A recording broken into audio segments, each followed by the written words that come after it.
Bonjour à tous, bienvenue dans ce nouvel épisode de Plein Phare, le podcast business 100% breton. Nous sommes Mathilde et Yann, deux entrepreneurs brestois dont l'objectif est de mettre en lumière la Bretagne et son dynamisme économique. Dans cet épisode, nous sommes allés à la rencontre de Bastien Lucas, fondateur d'EcoAction Plus et de Mégo. EcoAction Plus est une entreprise qui collecte et recycle les déchets d'entreprise. Elle a fêté ses 10 ans le 12 janvier. Quant à Mégo, c'est un service de tri, de collecte et de recyclage des mégots de cigarettes. C'est une solution unique en France, aucune autre entreprise ne recycle les mégots. Si vous êtes intéressé par le développement durable et l'innovation, cet épisode sur le parcours de Bastien Lucas va vous plaire. Bonne écoute.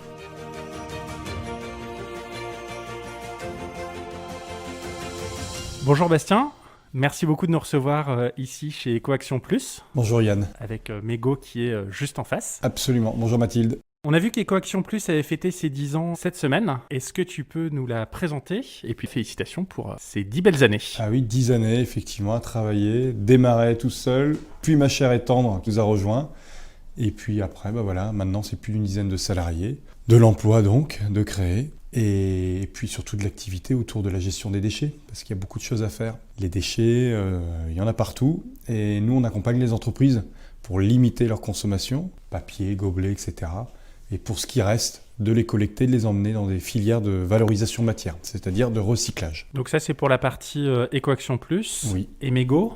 Mégo, je crois que son nom l'indique un petit peu. Ouais, Mégo, c'est vraiment une société distincte d'EcoAction Plus qui a été créée en 2017. Et elle collecte et recycle des mégots de cigarettes. Alors ce qui est rigolo avec Mégo, c'est que vu qu'il n'y a pas d'autres usines en France, nous collectons des mégots de Toulouse, Marseille, Paris, et qui transitent et qui sont acheminés à la pointe Bretagne pour être recyclés. Quels sont exactement les services proposés aux entreprises et aux collectivités par EcoAction Plus ? Alors EcoAction Plus apporte un service, on va dire, intégré, qui va assurer toute la partie animation, sensibilisation, mise en place de contenants, collecte, jusqu'à la mise en place de filières de recyclage et la traçabilité. Parce que si vous voulez, ce qui se passe en France et en Europe, c'est que tout détenteur d'un déchet, lorsque vous êtes un professionnel, une collectivité, doit en assurer la fin de vie et la traçabilité. Donc elle a deux choix.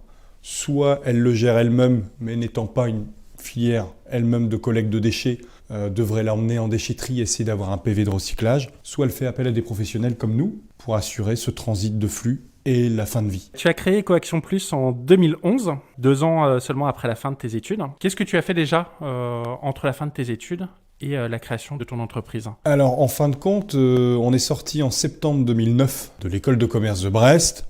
Et entre septembre 2009 et janvier 2011, donc 1 an et demi, j'ai travaillé strictement le sujet et le projet.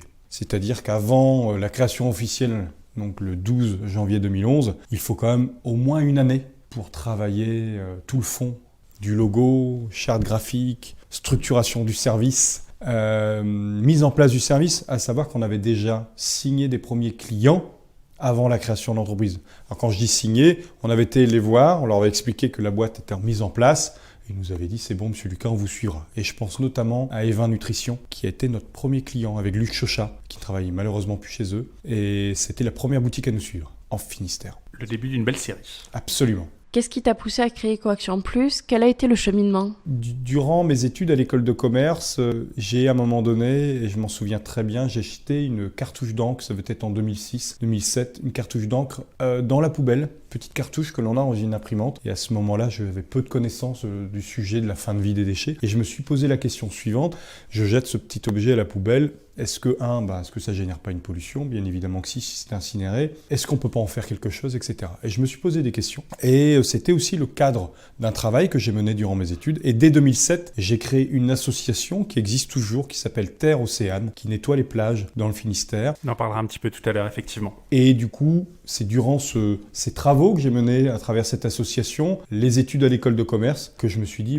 pourquoi pas me lancer sur un service à Brest de collecte de déchets de bureau. Et pourquoi justement est-ce que tu as créé aussi rapidement ton entreprise ? Est-ce que c'était vraiment par opportunité ou parce que c'était vraiment ta vocation et que tu as toujours rêvé ou eu l'idée de devenir entrepreneur ? Alors, je pense qu'il y a deux choses dans mon cas. J'ai des parents qui ont été entrepreneurs toute leur vie.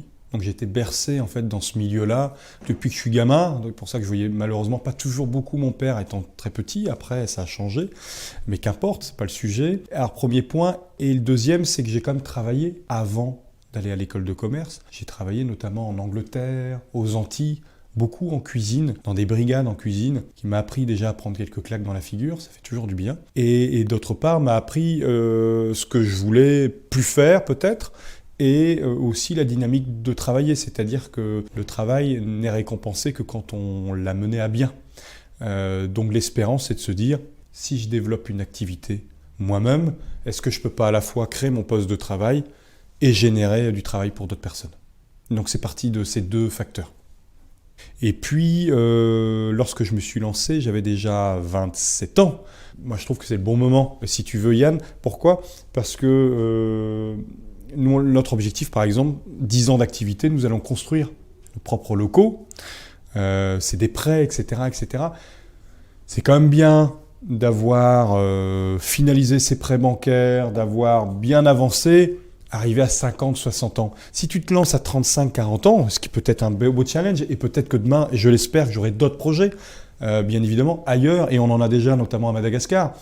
Mais je me dis, plus jeune on se lance, même s'il faut de l'expérience un peu avant, plus tôt aussi, ça te donne les moyens de gérer d'autres projets et ou de t'arrêter aussi peut-être à 60 ans en se disant c'est bon, je m'arrête, je fais d'autres projets associatifs ou autres. Et effectivement, on n'a pas les contraintes familiales qu'on peut avoir à 35-40 ans quand on se lance juste à la sortie des études. Exactement, quand on s'est lancé, mon épouse et moi, on était à peine fraîchement mariés et on n'avait pas d'enfants. Même si c'était assez vite quand même.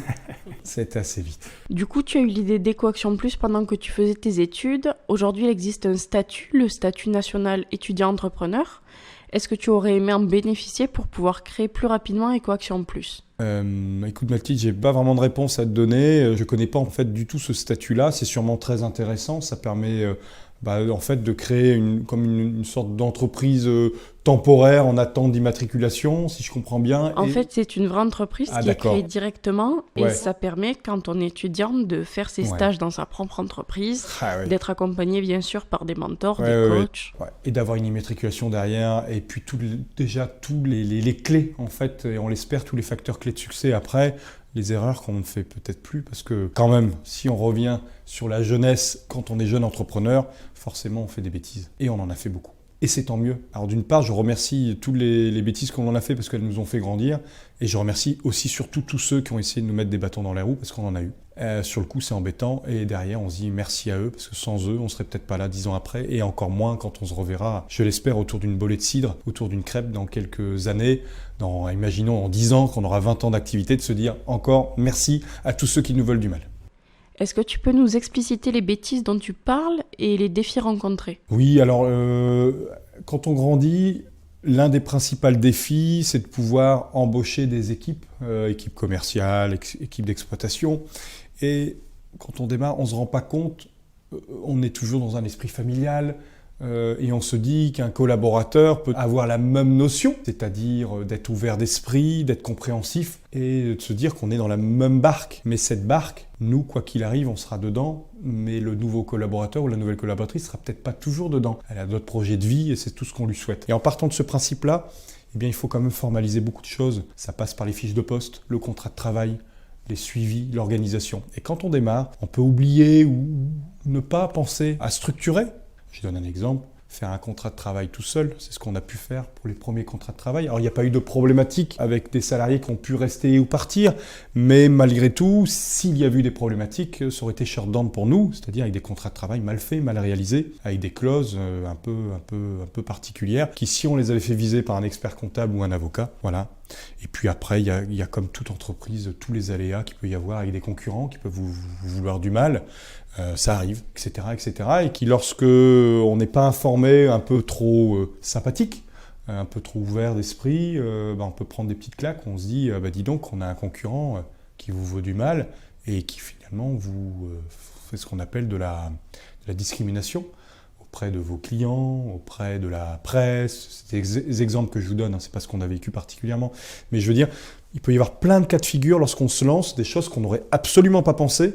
Et que finalement, si on avait été peut-être plus en veille, ou justement si on avait travaillé quelques années avant, on serait dit « Oh là là là, quand je me lance, je ferai gaffe à ça ». Tu nous parlais un petit peu tout à l'heure de la genèse d'EcoAction Plus, avec la fameuse cartouche d'encre que tu as jetée dans la poubelle. EcoAction Plus mélange à la fois une forte notion d'innovation, une démarche environnementale importante. Donc les démarches environnementales ont Je pense qu'on a vu d'où elle venait.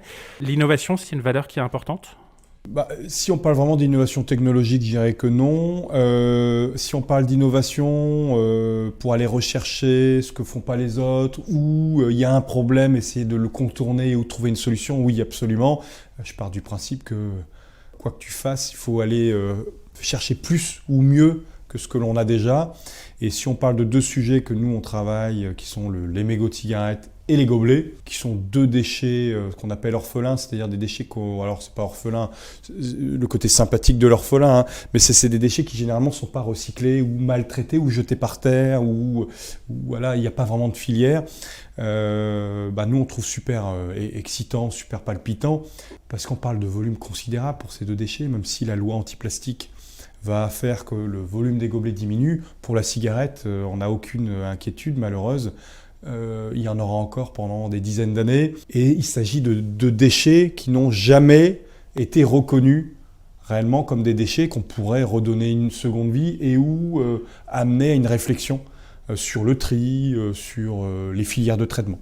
Et donc là, l'innovation, c'est effectivement de chercher qu'est-ce qu'on peut faire de ces petits flux déchets sans aller forcément développer une technologie high-tech, etc. Mais des fois, pas besoin d'aller chercher très loin, mais par contre de se pencher sur le sujet. Et souvent, c'est des déchets que personne n'aime. La cigarette, elle sent mauvais, elle donne le cancer, elle pollue. Le gobelet a été utilisé. Généralement, il y a du café au fond. C'est pas des déchets sympathiques. Eh bien, nous, on les aime bien.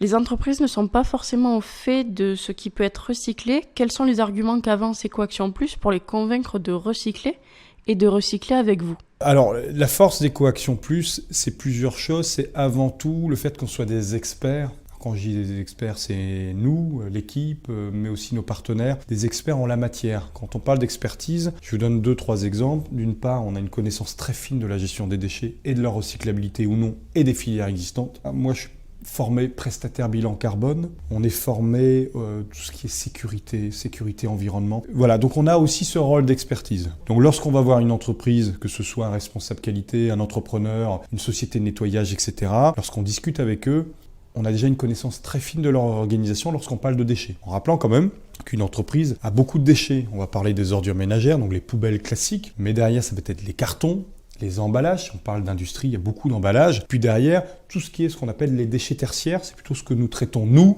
Ça va être les fameux gobelets dont on parlait avec la pause cigarette, ça va être les bouteilles plastiques, les canettes, mais derrière, vous voyez là on est dans une pièce, elle est éclairée, donc ça va être tout ce qui est luminaire, ça va être tout le matériel informatique. Qu'est-ce qu'on peut faire de ce matériel? Quand est-ce qu'il faut le remplacer? Dans quelle filière de recyclage? Quelle traçabilité associée?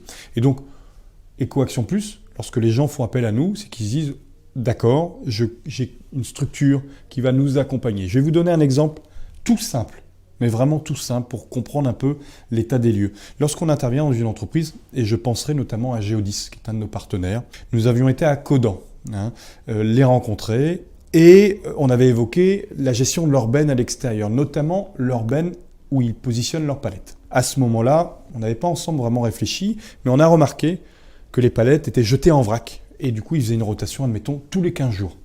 Et je lui ai dit à M. Revel, pourquoi tu ne vois pas avec ta société partenaire de mettre une benne ouverte avec une trappe et là, ce seront tes collaborateurs qui iront positionner les palettes à l'intérieur. C'est ce qu'ils ont fait, bien évidemment. Et donc, du coup, ça a divisé par 2, voire par 3 les rotations. Donc forcément, moins de rotation, moins de coûts de collecte. Et du coup, quand nous, on leur fait une offre derrière après ce petit audit, on leur explique, voilà, en gros, on a pu te faire économiser 160 € par mois, multiplié par un an, allez, 2 000 €.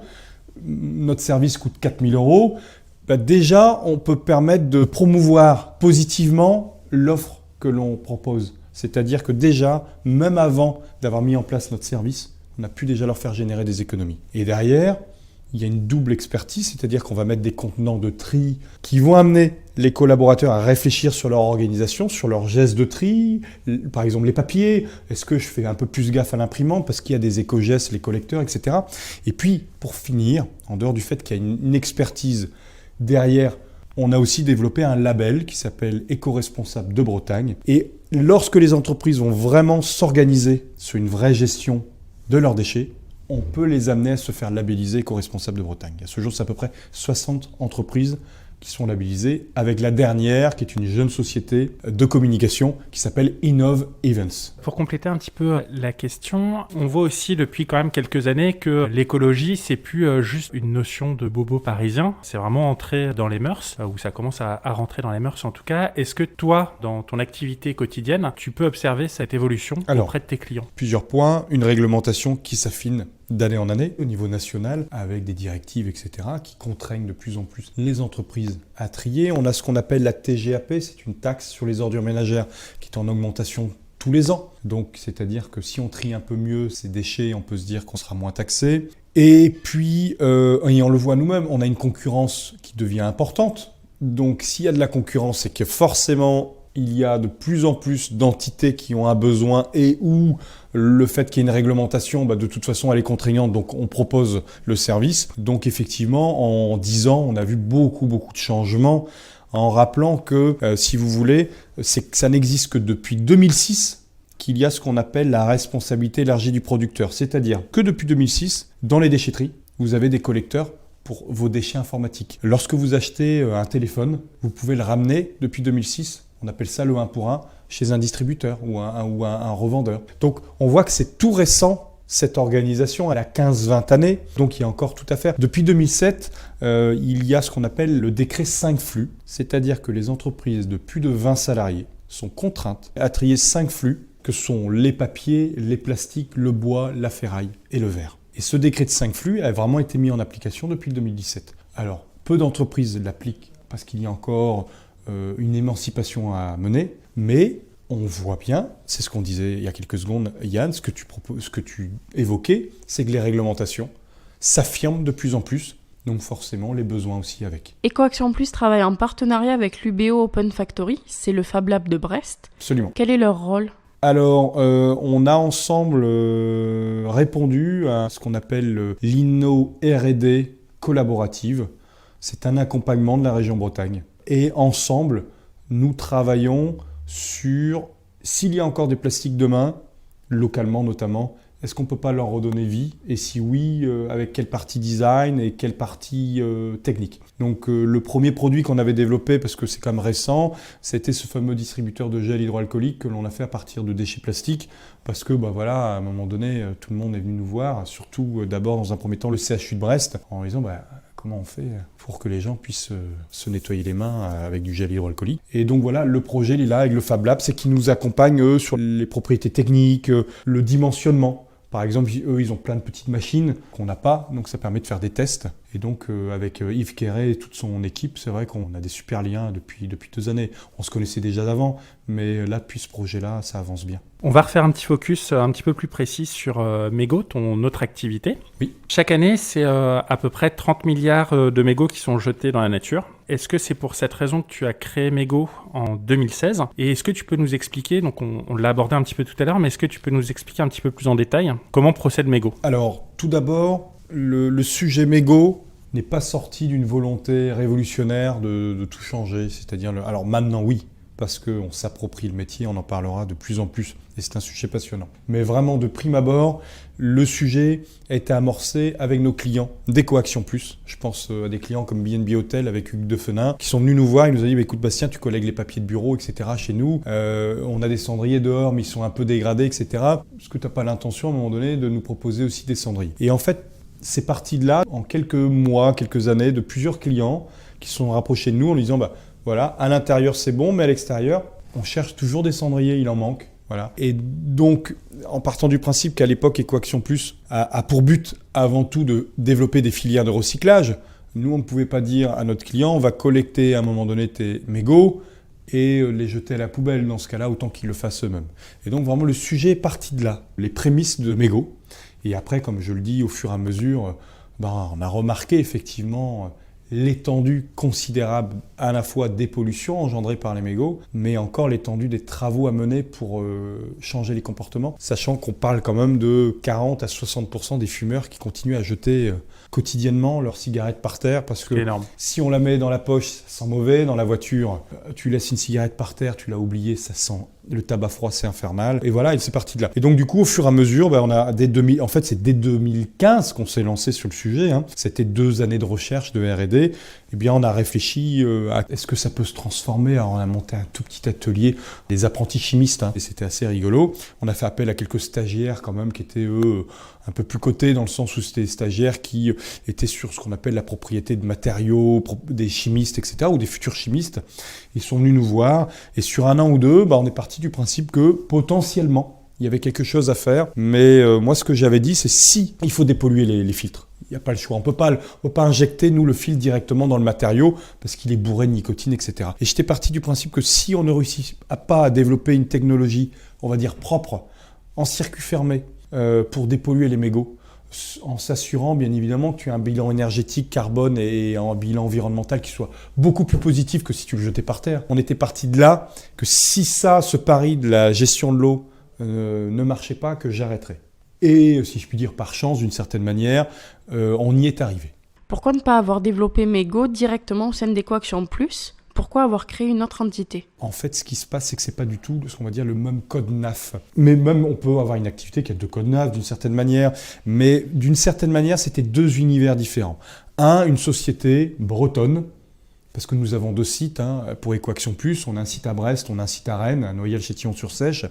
Et une société bretonne qui collecte les déchets de bureau. Et en fait, on est sur ce qu'on appelle des installations classées de transit de déchets. Le mégot de cigarette, avec ce pari-là, on était sur un monde complètement différent. On était sur de la transformation matière, du traitement matière. Et là, il faut avoir une usine, être aussi installation classée avec un arrêté préfectoral où tu traites un déchet. Ce qu'on ne faisait pas du tout avant, où les déchets venaient chez nous et ils partaient ailleurs. Et surtout, on a vu le potentiel marché aussi qui n'était plus le même. On va dire, d'une part, l'ambition du projet n'était plus la même, les investissements n'étaient plus pareils. Et on s'est dit, finalement, c'est 2 projets distincts, même si, bien évidemment, les ramifications sont quotidiennes, même nos équipes. Mais on était bien sur 2 projets qui n'avaient plus le même dessin. Et justement là, en termes de marché, tu nous disais que c'était tes clients d'EcoAction Plus qui t'avaient poussé à lancer Mego. Absolument. Alors j'imagine que c'est pas l'essentiel de tes clients aujourd'hui. Comment est-ce que tu as fait pour développer cette activité ? Est-ce que tu as eu des freins de la part de tes potentiels clients ? Est-ce que je crois que vous étiez en tout cas les seuls à ce moment-là à proposer ce type de service ? Oui, alors ce qui s'est passé, c'est que rapidement, malgré tout, on a communiqué sur le fait qu'il y avait un projet de recyclage avec une usine qui allait se mettre en place. Et on a eu des télévisions qui sont tout de suite venues nous voir, TF1, France 2, France 3, sur l'espace d'1 an ou 2, alors qu'on est encore sur un site pilote ici, donc c'est-à-dire que la technologie n'est pas encore mature. Vous imaginez 2 ans ou 3 années en arrière, c'est-à-dire que le site se mettait vraiment juste en place. Mais on a quand même misé sur le fait qu'il fallait informer, sensibiliser, parce qu'il faut rappeler que la promotion primaire de Mego est bien influée sur les comportements grâce au recyclage. Parce qu'on l'a dit, même si c'est pas par un acte révolutionnaire d'aller dire à tous les fumeurs, vous polluez, que c'est bien nos clients qui nous ont d'abord amenés à recycler les mégots, malgré tout, le dessein profond de Mego est de révolutionner le comportement du fumeur. Et donc, on s'est dit que plus rapidement on communiquerait sur le fait qu'il existe une filière qui se met en place, plus rapidement, on rappellerait aux fumeurs qu'un mégot pollue, parce que systématiquement, c'est le message, et que potentiellement, demain, vous pourrez avoir une solution de traitement, si vous ne faites pas n'importe quoi, de le jeter par terre ou à la poubelle ordure ménagère et de l'incinérer. Et donc, pour revenir à ta question, Yann, c'est que nous avons pu, grâce à ce noyau de communication assez rapide, avoir des premiers clients qui ont entendu parler, et puis après, tu sais, ça fait ce qu'on appelle la fameuse boule de neige quand on parle de communication. C'est-à-dire que tu as déjà une première télé qui vient, il y a un journal qui le voit, qui t'appelle, et rapidement, on a eu cette boule de neige même plus rapidement qu'on ne l'aurait pu penser. C'est-à-dire qu'on a même des fois des gens qui viennent me voir, ils viennent ici nous visiter, et ils retournent, et ils font un 360 degrés, ils vont à l'usine aussi en face, qui maintenant, comme vous pourrez le voir tout à l'heure, a bien développé sa technologie. Maintenant, il y a des machines un peu partout. Mais malgré tout, quand ils voient la communication que l'on fait ou la communication que l'on a, lorsque les télévisions sont venues nous voir, ils disent c'est impressionnant le delta entre l'activité quand même qui reste somme toute artisanale et la communication qui est associée. Donc tout ça pour dire que cette communication a permis de faire parler de nous et d'emmagasiner très rapidement des belles références nationales et internationales. Est-ce que tu peux nous en citer quelques-unes ? Écoute, Mego travaille, on va dire, avec les plus grosses entités françaises. Ça va être Decathlon, Orange, Schneider, Vinci Autoroute, Vinci Construction, Mais ça, c'est les grands groupes. Mais ici, localement, on va travailler avec les belles entités bretonnes. Je pense à Le Saint, beaucoup de collectivités, des entreprises comme Kiklo, on l'a dit, BNB Hotel, etc. Et aussi des TPE qui ont du sens. Je pense à BioBlood, que vous devez connaître, à Plus Daniel. Tout à fait. En fait, ce qui se passe, c'est très simple. Notre service est peu coûteux. Il apporte une plus-value parce qu'il sensibilise, il y a départ de feu, pollution de l'eau, etc. Il permet, grâce à des cendriers visibles, sympathiques et ludiques aussi, d'apporter une communication agréable pour les visiteurs. Pourquoi pas faire appel à Mego ? Les gens se disent, oui, pourquoi pas. Et en plus, c'est recyclé à Brest. Voilà. Donc, ce qui fait qu'on a, rien qu'en Bretagne, plus de 350 références qui font appel à Mego. Super. Vous êtes présent partout en France et même au Luxembourg et en Belgique. Est-ce que vous comptez poursuivre le développement international ? Tout à l'heure, tu nous parlais de Madagascar. Oui, alors ce qui se passe, c'est que déjà, nous, on veut vraiment finaliser ce qu'on va appeler le back-office. Le back-office, ça va être chez nous l'usine. On veut l'amener jusqu'au bout. Il y a encore des brevets à déposer sur ce qu'on appelle la mycorémédiation, c'est d'utiliser des champignons pour aller dégrader les polluants qu'on extrait chez nous. Sur le compostage, on a une nouvelle machine, un composteur industriel électromécanique qui arrive fin février. Donc, il y a encore des investissements. Voilà. Quand on aura rendu mature notre process, on pense qu'à un moment donné, je dirais d'ici 5 à 10 années, on voit quand même assez loin, on montera potentiellement une nouvelle usine qui sera potentiellement dans l'Est de la France, voire peut-être au Luxembourg ou en Belgique, qui permettrait d'absorber le marché italien, allemand et Pays-Bas, etc. Il y a du potentiel marché, mais nous, on fait très attention. Alors, on l'a dit, on a beaucoup communiqué et c'est bien. Par contre, c'est un sujet grave. On le dit, le mégot, il donne la mort. Il pollue. Nous, on veut vraiment développer une installation qui soit conforme aux exigences réglementaires et conforme en termes de sécurité pour nos équipes et derrière qui répond à la fois confortablement au marché en termes environnementaux. Quand je parle d'environnement, c'est-à-dire que ça c'est arrivé dans l'histoire depuis une cinquantaine d'années lorsque on s'est lancé dans développer des filières de recyclage, de remarquer que ces filières de recyclage pouvaient avoir un bilan carbone ou un bilan énergétique qui était élevé. Et que finalement, entre recycler un déchet, même si ça donne plus de sens, et l'incinérer, avec valorisation énergétique ou non, que le delta n'était pas si lointain. Donc nous, on est parti du principe que l'on veut co-travailler, parce que là c'est plus nous, c'est vraiment des partenaires externes qui nous accompagnent. On veut vraiment nous assurer que sur 5 à 10 années, qu'on développe une unité de traitement sur un futur site. Vous savez qu'on va construire une nouvelle usine, là, réellement ici, sur la Pointe Finistère, d'ici 3 à 5 ans. Cette nouvelle usine qui soit vraiment pérenne en termes environnementaux. C'est-à-dire qu'en bilan énergétique, en bilan eau, en bilan de management environnemental, en bilan qualité, qu'on soit vraiment sur un rapport beaucoup, beaucoup plus élevé que d'autres modes de traitement qui seraient l'enfouissement ou l'incinération. Quand on aura réussi ce pari-là, et on est en train de le démontrer. On a fait ce qu'on appelle une analyse de cycle de vie avec revue critique officielle. 3 experts qui vont valider les données, 2 l'expert qui a fait, ou les experts qui ont mené le bilan énergétique et le bilan carbone et l'ACV.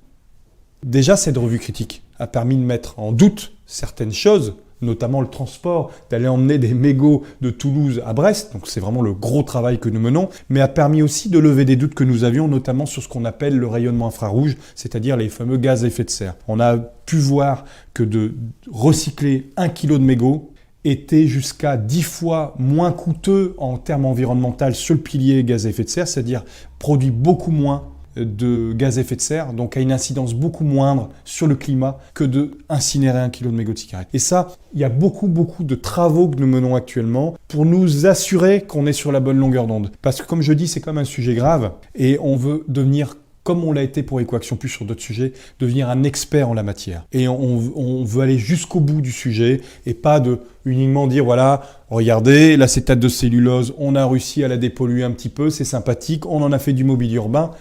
Et après tout, l'histoire s'arrête là. Nous, l'histoire, on veut que les gens comprennent qu'on a décidé de s'atteler au sujet et d'être inconfortable. Parce que du coup, dès qu'on commence à aller sur des points, c'est comme, si je vous donne un exemple parce que, qui est très proche du nôtre, c'est le tabac. Lorsqu'on parle d'une cigarette, on pense à la cigarette, elle est fumée, etc. Mais quand on commence à aller réfléchir à la production du tabac, les enfants qui travaillent pour produire le tabac, les gaz à effet de serre, le bilan climatique qui est désastreux. Et si vous invitez autour de la table un fabricant de tabac, il va vous parler de la cigarette, des innovations qu'il est en train de faire. Mais si vous commencez à l'emmener sur ces ces points-là qui sont litigieux, tout de suite, il va même vouloir arrêter. Nous, on a décidé au contraire d'aller travailler tous ces points litigieux, de les accepter s'il y en a, et d'aller chercher les meilleures solutions et de s'atteler avec des experts, etc. Donc on travaille avec l'ESIAB, qui est l'université de Brest, sur la mycorémédiation. J'ai un entretien avec le CEDRE lundi, qui travaille notamment sur la dégradation des mégots. On est en lien aussi avec des experts sur la qualité, sur la sécurité, sur l'air aussi qu'il pourrait y avoir. Est-ce que nos travailleurs n'ont pas des risques? Donc ils ont tout un équipement. Ce que je veux vous dire par là, je termine sur ce sujet-là, c'est que mégots, pour demain, être là dans 10, 20, 30, 50 ans, on veut être sûr que ce qu'on fait maintenant a du sens et répondre vraiment au marché et à son besoin. Là, tu nous parlais de pas mal de contraintes techniques, légales, etc. À ce jour, Mégots, c'est la seule usine qui est capable de recycler les mégots de cigarettes. Absolument. Alors pourtant, il y a des grands groupes qui travaillent dans le recyclage. Oui. Pourquoi est-ce que, à ton avis, ces grands groupes ne se sont pas intéressés plus tôt à ce sujet-là? Et est-ce que c'est vraiment très compliqué de recycler une cigarette ou un mégot? Oui, très bonne question. Alors, première chose, par rapport aux grands groupes, il faut rappeler que le mégot, c'est un tout petit déchet et qui, jusqu'alors, n'avait jamais été trié. Lorsqu'un grand groupe va se pencher sur un déchet recyclable potentiellement, il faut qu'il y ait déjà un dispositif de tri légalement qui a été mis en place. Si je prends l'exemple, je vous l'ai dit, des piles, jusqu'à 2006, elles étaient mal triées en France. Depuis 2006, elles le sont extrêmement bien. Et là, à un moment donné, les grands groupes se positionnent clairement sur des filières. Donc déjà, il faut qu'il y ait une volonté, on va dire, étatique de se dire, ce déchet-là, il faut le trier et potentiellement que ce soit incinéré ou pas, au moins le séparer du reste des ordures ménagères. Donc déjà, c'était pas le cas et c'est pas encore réellement le cas, même si ça va le devenir. Donc ça, c'est le premier point. Après, le deuxième point, on l'a dit, c'est un tout petit déchet qui diffuse, c'est-à-dire c'est un petit déchet qu'on retrouve un peu partout, qui est tout petit, difficilement captable, sur des petits volumes quand même si c'est des volumes qui sont denses quand on parle en nombre, en quantité de fumeurs, mais en quantité propre ou en poids, c'est des volumes qui ne sont pas extrêmement élevés, même si on parle comme de 25 000 tonnes de mégots jetés par an en France. Donc ça, c'est le deuxième sujet, un déchet difficilement captable ou tout petit, un peu chiant. Et le troisième sujet, c'est que c'est un déchet, on l'a dit, pas sympathique. Et quand même, on le redit, c'est important de le préciser, c'est un déchet comme qui donne la mort. Des milliers de cancers en France. C'est un déchet, on l'a dit, qui sent mauvais. C'est un déchet qui pollue notre biodiversité. En fait, pourquoi? Et en plus, c'est assez bête d'une certaine manière, c'est que c'est un déchet qui, dès qu'il est en contact avec l'eau, va faire diluer la plupart des molécules. En rappelant que la molécule prioritaire dans le tabac, parce que tout le monde dit qu'il y a des milliers de molécules, mais oui et non. On parle de particules par million, c'est infinitésimal. Mais une molécule est véritablement présente, c'est la nicotine. Et elle se polarise au contact de l'eau. C'est-à-dire que c'est une molécule hydrophile qui se dilue tout de suite au contact de l'eau. Vous mettez un mégot dans l'eau, vous voyez, l'eau devient marron, jaune en quelques secondes. C'est notamment la nicotine. Pas les goudrons, parce que les goudrons que vous avez par exemple sur le bitume, c'est la même chose, ce qu'on appelle les hydrocarbures aromatiques polycycliques. Au contraire, eux se recroquevillent sur la matière parce qu'ils sont apolaires. Ils sont hydrophobes, ils détestent l'eau. Et pour revenir à la suite de ta question, quand on parle d'un déchet pas sympathique, quasiment un déchet dangereux, est-ce qu'il est facilement ou difficilement traitable? Parce que la question est économique.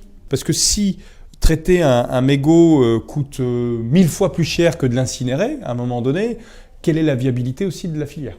Et un grand groupe va rapidement se faire le calcul. Si ça lui coûte 200 € en propre, en personnel, en machine, en électricité, admettons, pour traiter 1 kg de mégot et que ça lui coûte 10 cents, je fais exprès d'exagérer le ton, de l'incinérer, on se posera vraiment la question. Et donc, il y a effectivement deux piliers qui sont l'économie et effectivement, à ce jour, au vu de la technologie que nous avons développée, qui n'est pas mature, ça peut être vu comme une technologie encore coûteuse, principalement sur le coût horaire. Pourquoi? Parce qu'il y a beaucoup d'étapes encore de tri, semi-mécanisées, où il va falloir faire la thermocompression, c'est-à-dire pour générer les plaques que l'on fait pour faire du mobilier urbain. Il y a encore beaucoup d'étapes manuelles. Et puis, il y a ce qu'on appelle des résidus.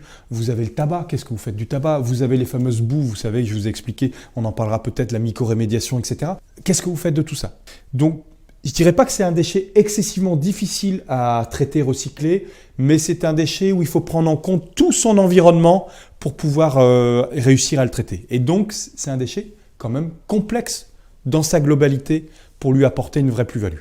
Est-ce que tu peux nous expliquer plus précisément comment se déroule le recyclage d'un mégot de cigarette? Absolument, Mathilde. En fait, les mégots, nous, on va les collecter un peu partout en France. Ils arrivent dans des bidons sécurisés qui respectent ce qu'on appelle l'ADR. Ils sont triés sur site directement avec un tapis convoyeur. La personne va vérifier s'il n'y a pas des touillettes, des trognons de pommes, des fois on a tout, des vis, va savoir, etc. Ces flux mégots vont être transités dans un broyeur. Alors, c'est une vis sans fin. Cette vis, en fait, va séparer le filtre, qui a un petit peu de papier dessus, du reste, c'est-à-dire les cendres et le tabac. Et les cendres et tabac sont mis de côté. Alors, cendres et tabac, pour vous donner une idée, c'est à peu près 20% de la biomasse. C'est pas anodin. C'est-à-dire que sur une tonne, vous avez 200 kg de tabac. Et après, ce fameux filtre qu'on a donc récupéré, lui, il va aller rejoindre nos cuves.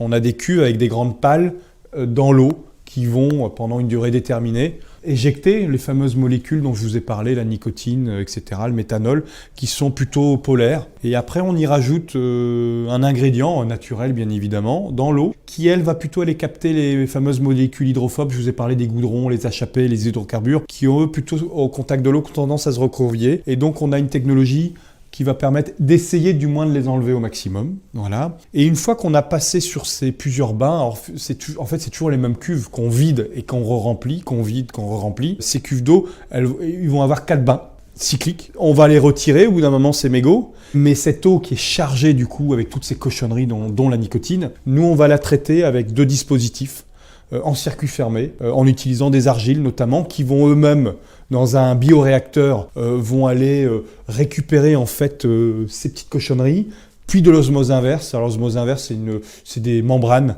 qui vont aller en gros récupérer tous les résidus plus ou moins solides.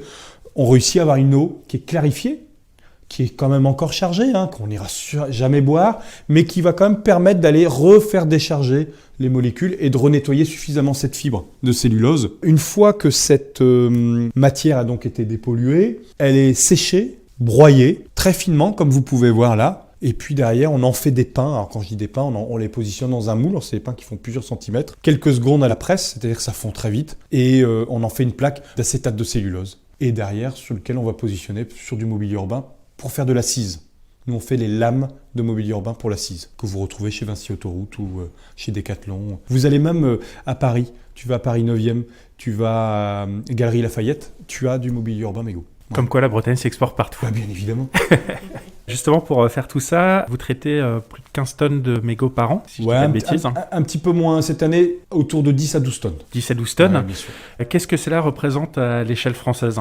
Est-ce que tu as des estimations? Moins d'1% du marché, beaucoup moins d'1%. Notre objectif à terme, c'est de pouvoir capter 5% du marché. On revient sur les limites technologiques quand même, et on l'admet. C'est pas un déchet aisé à traiter, mais l'objectif de mégot, je reviens sur le fameux dessin profond, la valeur profonde du projet, ça n'est pas d'aller recycler l'ensemble des mégots de la Terre. C'est quasiment impossible, on le redit, c'est considérable. On a beau dire, il y a moins de fumeurs en France, 27% encore de la population fume. Et dans le monde, il y a des pays qui fument énormément de cigarettes. On parle de milliers, centaines de milliers de tonnes de mégots jetés improprement par terre. En partant de ce principe-là, mégot ne pourra pas absorber le marché. Ça tombe bien, c'est pas ce qu'on souhaite faire. Nous, on veut que le recyclage soit fonctionnel quand même, qu'il puisse recycler quand même suffisamment de mégots. On parle quand même de potentiellement de 300 à 500 tonnes. Là, on arrive au-delà du milliard de mégots. C'est notre objectif, de dépasser les milliards de mégots recyclés par an. Et on veut que grâce à ce recyclage, grâce à ce mobilier qui crée de l'emploi, on l'a dit, etc., mais qu'on se conforte ou qu'on conforte les fumeurs à se dire « Bon, j'ai bien compris, quand je jetais mon mégot par terre, je faisais n'importe quoi. Chaque mégot jeté par terre polluait 500 litres d'eau grâce à toutes ces molécules hydrophiles, ou à cause plutôt de ces molécules hydrophiles. Bah maintenant, je vais jouer le jeu. 1, si je vois un cendrier de recyclage, je le mets dedans. 2, si je suis ailleurs, j'utilise un cendrier de poche. 3, si je suis à la maison, je le jette aux ordures ménagères, etc., etc.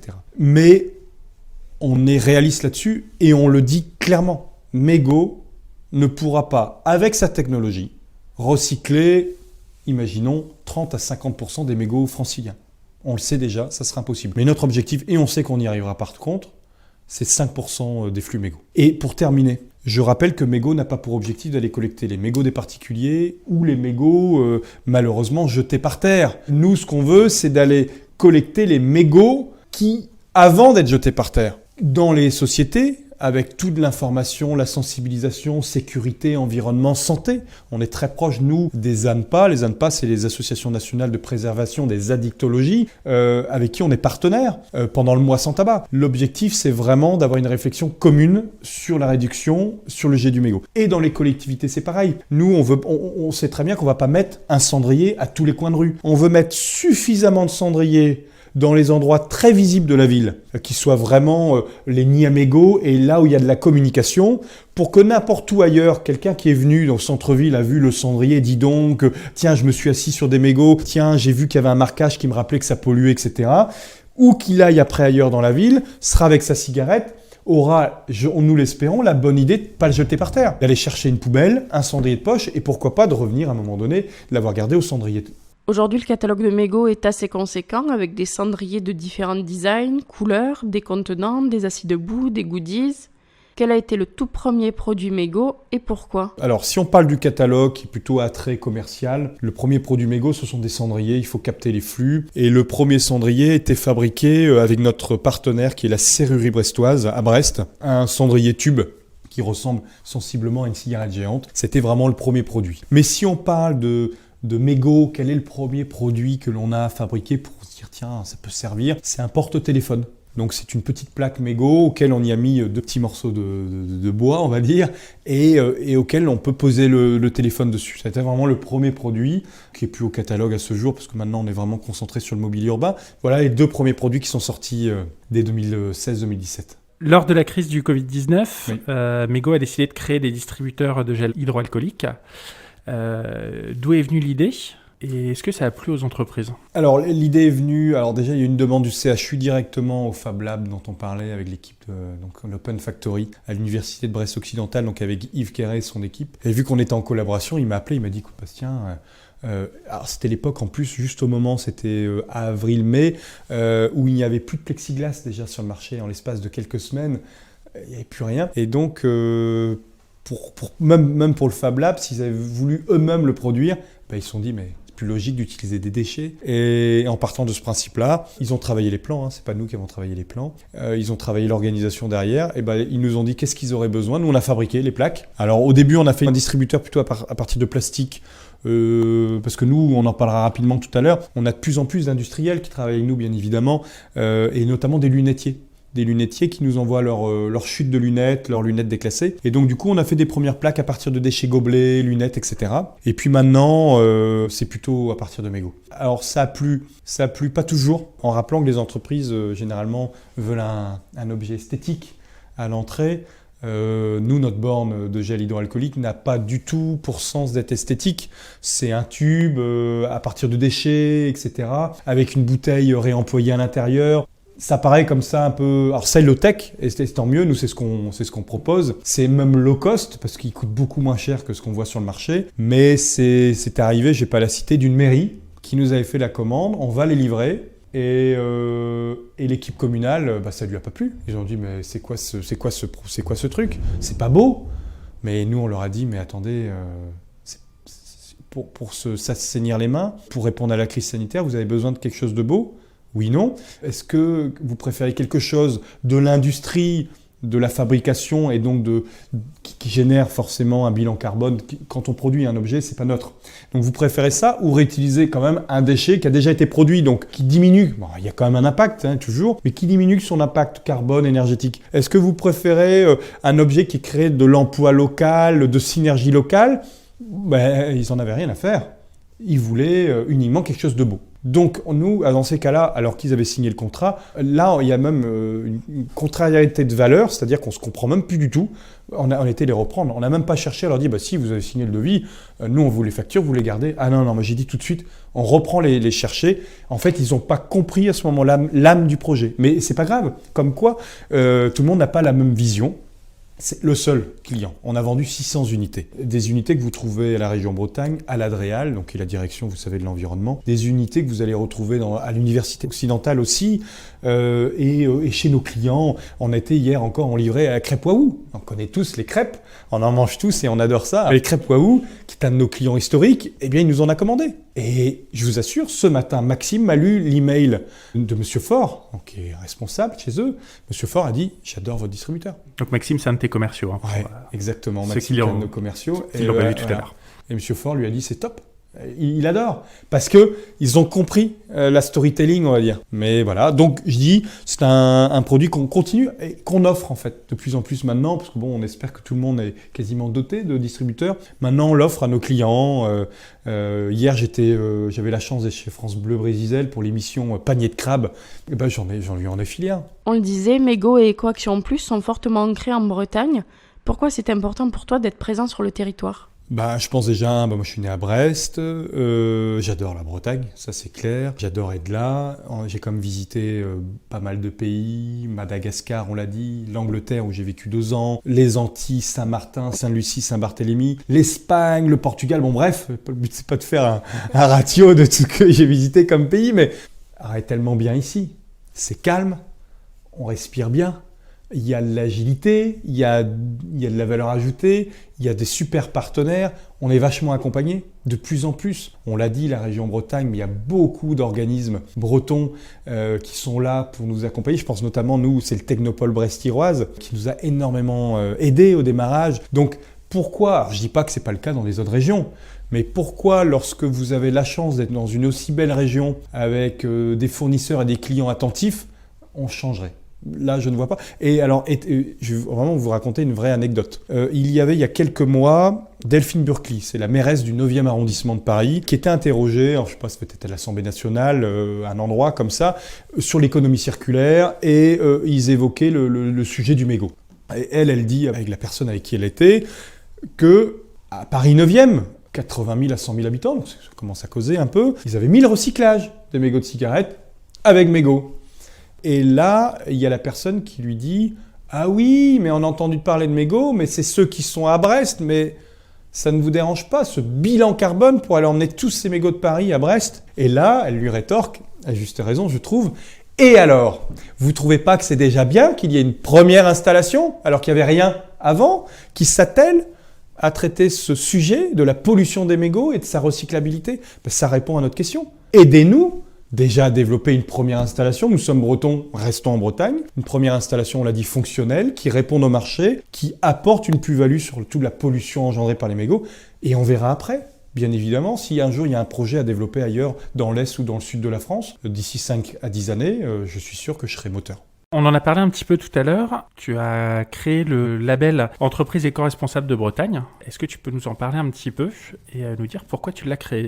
Alors déjà, c'est un label super passionnant parce que tu vas parler de toutes les thématiques qui nous animent, l'eau, l'électricité, la gestion des déchets. En fait, comme je disais, quand j'étais prestataire bilan carbone, j'ai appris beaucoup de choses. Et dans le cadre de toutes nos formations et de nos travaux chez Ecoaction Plus, ces thèmes de la gestion de l'eau, de l'énergie, des déchets sont devenus partie prenante quotidienne chez nous. Et donc on s'est dit, je crois que ça date de 2013-2014, créer un label pour fédérer des partenaires, des entreprises autour de ces 3 thématiques, ça serait super. Malheureusement, comme toute petite TPE, énormément de sujets, c'est chouette, mais faut-il bien les traiter jusqu'au bout ? Le label, c'est pas un sujet que l'on développe. Là, on l'a dit, InnovEvents nous a rejoint récemment, mais on n'est pas dessus à 200 à l'heure. Et j'aimerais qu'on le soit beaucoup plus, parce qu'on oublie des fois des gestes très simples. Mettre des mitigeurs d'eau chez soi, je quitte la pièce, je quitte la lumière, etc., etc. Des trucs tout bêtes, mais que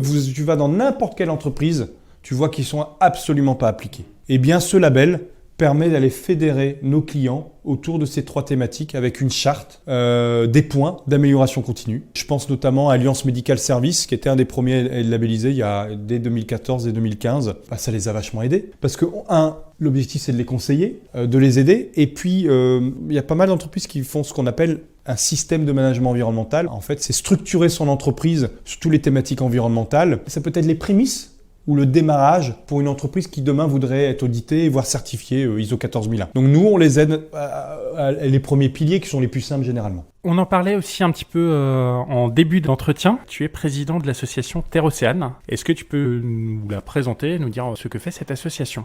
Terre Océane nettoie les plages, mais pas que les plages, et de moins en moins les plages, c'est de plus en plus les parkings et les sentiers côtiers.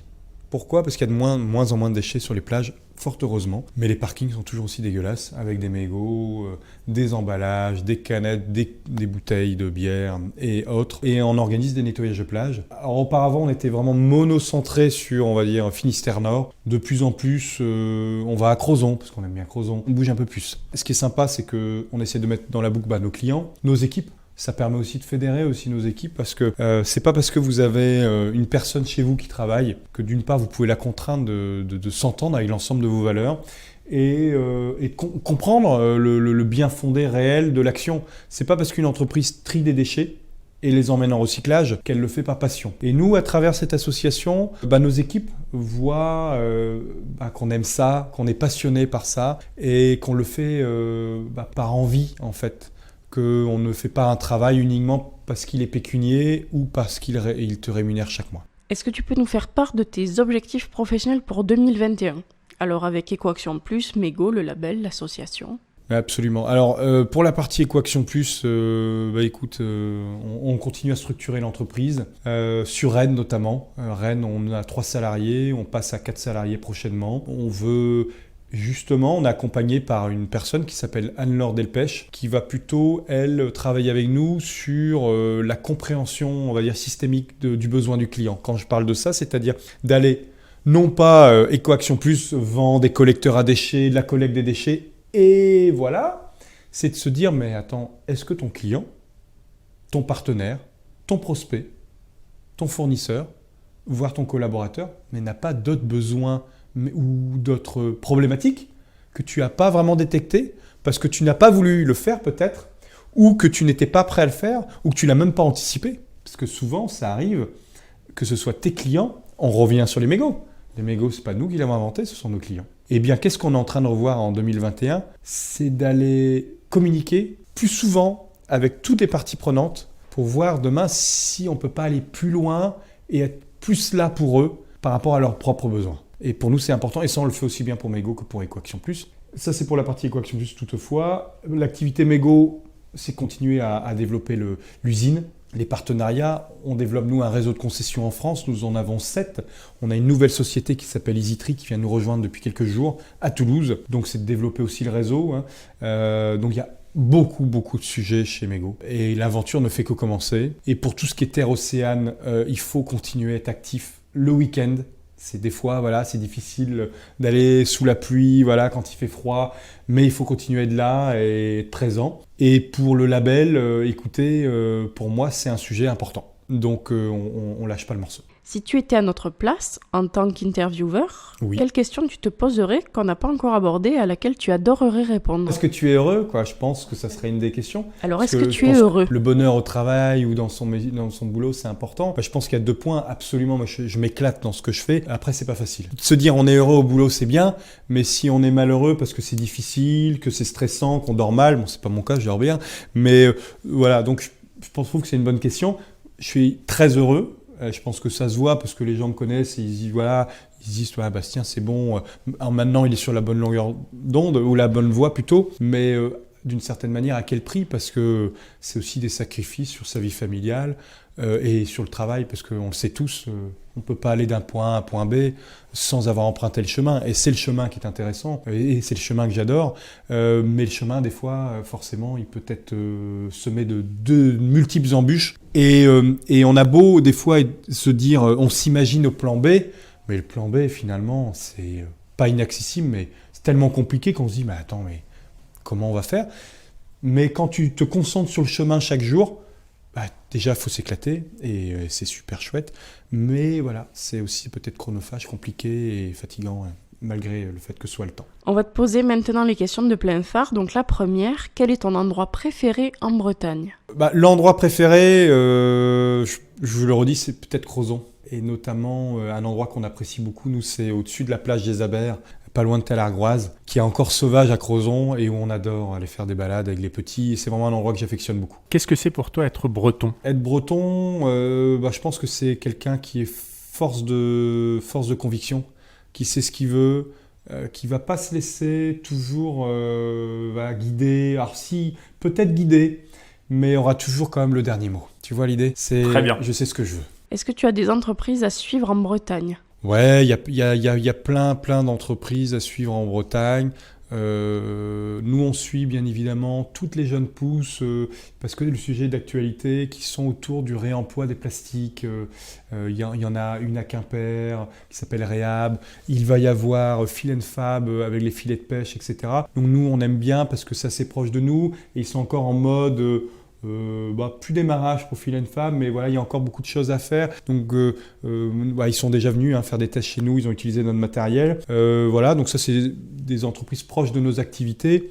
Et après, on va aller voir toutes les entreprises qui connaissent des développements plus ou moins importants. Je pense à Le Saint, qui ont une super visibilité. C'est des belles réussites et c'est toujours sympa déjà de connaître ces personnes, etc. Et il y en a sûrement plein d'autres. Donc on aime bien être en veille sur ce qui se fait bien évidemment ailleurs. Merci beaucoup Bastien d'avoir répondu Yann. À toutes nos questions. Avec plaisir. Merci Mathilde. Si on veut te contacter ou te suivre, est-ce que tu peux nous rappeler l'adresse de tes sites et de tes réseaux sociaux ? Bien sûr. Alors ce qui est sûr, c'est qu'on est quand même visible sur les réseaux sociaux. Si tu tapes Mégo sur internet, Mégo Recyclage, on nous retrouve facilement. Mais en ce qui concerne les sites internet, donc pour Ecoaction Plus, c'est eco-action-plus.fr. Pour Mégo, c'est me-go.fr. Pour l'association Terre-Océane, c'est terreocéane.asso. Et pour le label éco-responsable, c'est eco-responsable.fr. Et tous ces sites internet ou ces marques ou entreprises sont associés bien évidemment avec les réseaux sociaux, Facebook, Twitter, LinkedIn, etc. Et j'en passe, où on est quand même relativement présent. Super, on mettra tous les liens sur les notes du podcast. Merci à vous. Un grand merci Bastien. Avec plaisir. À bientôt.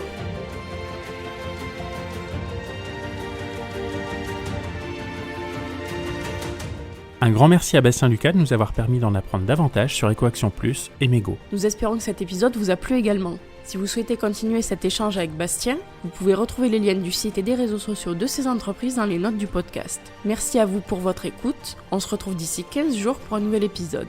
En attendant, retrouvez-nous sur nos réseaux sociaux, Instagram et LinkedIn, ou sur notre site pleinphare-podcast.fr. N'oubliez pas de nous laisser un avis sur votre plateforme d'écoute favorite si l'épisode vous a plu.